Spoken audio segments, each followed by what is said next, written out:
What is the one piece? देखो, one piece पर लोगों की बहुत सारी थ्योरीज है, जैसे कि साके वन पीस है या फिर एक वेल वन पीस है। सो मैं भी तुम लोगों के लिए एक थ्योरी लेकर आया हूँ जिससे आई एम प्रीटी श्योर तुम लोगों का माइंड ब्लो हो जाएगा एंड तुम हर चीज क्वेश्चन करने लगोगे। सो ये थ्योरी मेरी नहीं है, इस रेडिट यूजर की है। ऑब्वियसली उसने मेरे को परमिशन दी है शेयर करने के लिए। इसके ओरिजिनल पोस्ट की लिंक मैं कमेंट में पिन कर दूंगा। इस वीडियो को पूरा देखना तभी समझ में आएगा। So now let's start. What is one piece? ये अभी तक की सबसे बड़ी मिस्ट्री है जो कि इस रेडिट यूजर के हिसाब से उसने सॉल्व कर दी। As a matter of fact हम लोगों ने पहले से ही वन पीस देख रखा है। वन पीस की बहुत टाइम तक सबसे बड़ी थ्योरी ये थी कि One Piece is gonna be a sea जहां पर सब लोग फ्री होंगे और वो पूरे वर्ल्ड में कहीं भी ट्रैवल कर सकेंगे, या फिर वो एक वेपन है जो कि रेड लाइन को डिस्ट्रॉय कर देगा। देखो, वन पीस जॉय बॉय का ट्रेजर है, ये हमें ओडिन के फ्लैशबैक में कंफर्म हो गया था। देखो, वन पीस में हर कैरेक्टर के लिए उनका ट्रेजर डिफरेंट है। लूफी के लिए उसकी स्ट्रॉ हेड ट्रेजर है, सांजी के लिए उसके नाइव्स एंड हैंड्स, जोरो के लिए उसकी स्वॉर्ड्स, नामी के लिए tangerine and of course gold. So ऐसे ही जॉय बॉय का ट्रेजर क्या है, वन पीस क्या है, ये भी कोई ऐसी चीज होनी चाहिए जिसकी वैल्यू जॉय बॉय के लिए सबसे ज्यादा हो। सो रोजा के हिसाब से जॉय बॉय का ट्रेजर एक फनी स्टोरी है। सो क्या वन पीस जॉय बॉय की स्टोरी है या फिर वर्ल्ड सेंचुरी की स्टोरी? इस सेंटेंस के हिसाब से बहुत फैंस को ऐसा ही लग रहा था, बट ऐसा नहीं है। अगर वन पीस जॉय बॉय की स्टोरी है तो जो रियो पोनिग्लिफ है उनकी क्या जरूरत है? रियो पोनिग्लिफ मतलब 9 पोनिग्लिफ जो वर्ल्ड सेंचुरी की स्टोरी बताते हैं। So maybe One Piece last poneglyph है रियो पोनिग्लिफ का। नहीं, अगर ऐसा होता तो ये इतना इंटरेस्टिंग नहीं होता। अगर ये नहीं है तो फिर क्या है? देखो, सबसे पहले वन पीस को जापानीज में कैसे लिखा जाता है? हितो त्सुनागी नो दाई हो। एंड इसके 3 मीनिंग्स है। 1 great hidden treasure in one piece, 2 sea at peace, 3 something that connects people और rope that connects people। So one piece ऐसी चीज है जो लोगों को कनेक्ट करती है, जैसे कि साके जो कि एक अर्थर नेम से यूट्यूबर है उसने बोला था, बट ऐसा नहीं है। इससे भी ग्रेटर कुछ है, it is a rope. But rope क्या है वन पीस में?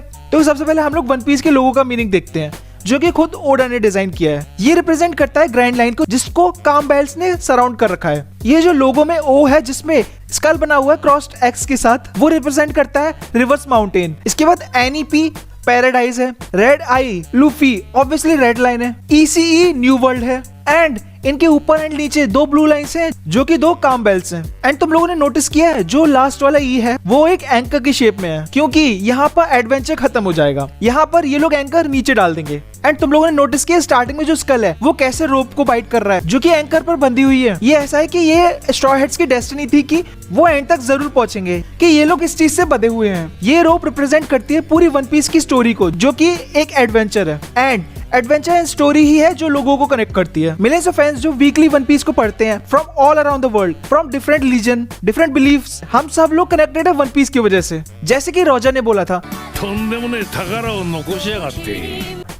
क्या वन पीस एक ट्रेजर एंड स्टोरी है जो हमें थ्रू आउट द स्टोरी बताई जा रही है? क्या पूरी वन पीस की मांगा वन पीस का ट्रेजर है? नहीं, बट जैसे ओडा ने पूरे वर्ल्ड से लोगों को कनेक्ट किया है वैसे ही सेम चीज जॉय बॉय ने की थी थ्रू वन पीस ट्रेजर। उसने मतलब जॉय बॉय ने डिफरेंट रेसेस को, डिफरेंट रिलीजन्स को एंड डिफरेंट किंगडम्स को जो कि बाद में एंशिएंट किंगडम बन गए, उनको कनेक्ट किया था through one piece, through the treasure. And जो साके थी जो कि बिंक्स ने ब्रू की थी, मतलब बनाई थी, वो यूज की गई थी as a symbol of their brotherhood. So किस तरह की स्टोरी जॉय बॉय ने बताई थी? वेल, उसको एक्सप्लेन करने के लिए सबसे पहले चैप्टर 1069 को देखते हैं। सो चैप्टर 1069 में एक्सप्लेन किया था कि डेविल फ्रूट बेसिकली डिजायर्स है लोगों की और उनके क्रिएटर्स की। किसी को स्लाइम बनना था, किसी को जिराफ बनना था एंड किसी को नीका बनना था, मतलब फ्री होना था। So what is Nika? Obviously हम लोगों को पता है कि जॉय बॉय एक रियल कैरेक्टर था एंशिएंट टाइम से, बट वेगापंक ने नीका को डिस्क्राइब किया है एक कैरेक्टर से फ्रॉम एंशिएंट स्क्रिप्चर्स। एंड इससे भी ज्यादा इंटरेस्टिंग क्या है, लूफी का फ्रूट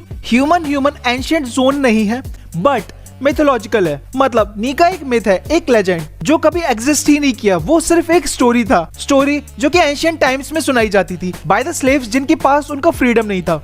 उन स्लेव्स को फ्रीडम चाहिए था जो कि नीका लेकर आया। किसको पता कि वो असली में एग्जिस्ट करता भी था? नहीं, वो एग्जिस्ट नहीं करता था, वो सिर्फ एक मिथ था। सो वन पीस क्या है? जैसे कि मैंने बोला था, ये एक स्टोरी है। मोर स्पेसिफिकली ये स्टोरी नीका के बारे में है, a laugh tell.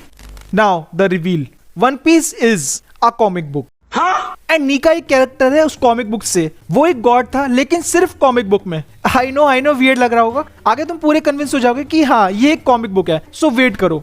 In the dark time जिसमें जॉय बॉय रहता था, स्लेवरी के टाइम पर ये कॉमिक बुक उसके लिए स्किप थी रियलिटी से। मतलब जॉय बॉय के लिए लाइट थी डार्क टाइम्स में। It bought him sense of freedom, it bought him laughter. Joy boy को बस फ्री होना था, जॉय बॉय को नीका बनना था जो कि कैरेक्टर था उसके फेवरेट कॉमिक बुक से, एंड वही उसका ट्रेजर था। जॉय बॉय को सब लोगों को फ्री करना था एंड उसको सब लोगों के फेस पर स्माइल लानी थी। इस कॉमिक बुक की वजह से वो 20 किंगडम्स के अपोज में हुआ था, जो कि बाद में वर्ल्ड गवर्नमेंट बन गए। सो ये comic book and story and ये जो लाफ्टर लेकर आई, इसके लिए लाइट बनी उसके डार्क टाइम्स में। सो जॉय बॉय को ये और भी लोगों के साथ शेयर करनी थी। इस कॉमिक बुक की वजह से ही सब लोग कनेक्ट हुए थे और साथ में आए थे, वैसे ही जैसे हम वन पीस फैंस कनेक्टेड है थ्रू वन पीस मांगा। सो जॉय बॉय एंड और भी लोग साथ में आए जिन लोगों को फ्रीडम चाहिए था एंड उन्होंने साके यूज करी थी ब्रदरहुड एंड फैमिली को सिंबलाइज करने के लिए। एंड एडवांस टेक्नोलॉजी की मदद से जॉय बॉय फाइनली एक एम्बॉडीमेंट ऑफ फ्रीडम बन गया, मतलब नीका बन गया था। वो सबके लिए फ्रीडम एंड खुशियां लेकर आया अपनी पावर की हेल्प से, जो कि बहुत ज्यादा रिडिकुलस थी, जो कि पावर सीधे कॉमिक बुक से आई थी। गियर 5 इतना फनी क्यों है, इतना कार्टूनिश क्यों है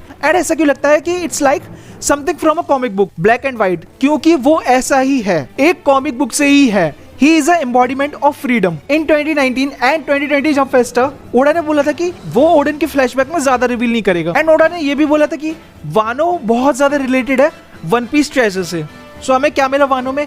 ओडन का फ्लैशबैक एंड नीका, जो कि इस थ्योरी के हिसाब से बहुत ज्यादा रिलेटेड है वन पीस से। नाउ सबसे इंटरेस्टिंग पार्ट, क्या ओडा ने वन पीस रिवील किया है? क्या हम लोगों ने वन पीस को देखा है? हाँ, हम लोगों ने वन पीस को ऑलरेडी देख रखा है। इस मांगा पैनल को देखो, कुछ अलग दिखा? अब देखो, रोजा किसी चीज को पकड़े हुए है, किसी बुक को, कॉमिक बुक को। हाँ, वो एक कॉमिक बुक पकड़े हुए है एंड देखो रोजा ने इस पैनल में बोला है it's a tale full of laughs. So ये रिमेनिंग पीस नीका की कॉमिक बुक से जॉय बॉय का ट्रेजर है। ये वाला सीन एनिमे में नहीं दिखाया गया है, जिसमें रोजा के हाथ में ऑब्वियसली कोई चीज है। सो मैंने जब ये फर्स्ट टाइम पढ़ी थी तो मेरे को भी लग रहा था कि इस चैप्टर की स्कैनिंग में प्रॉब्लम हो गई होगी, तो इसलिए मैंने इस चैप्टर के रॉ पैनल्स चेक किए एंड उसमें भी ये सेम था। तुम लोग लिटरली देख सकते हो वो किसी चीज को पकड़े हुए हैं।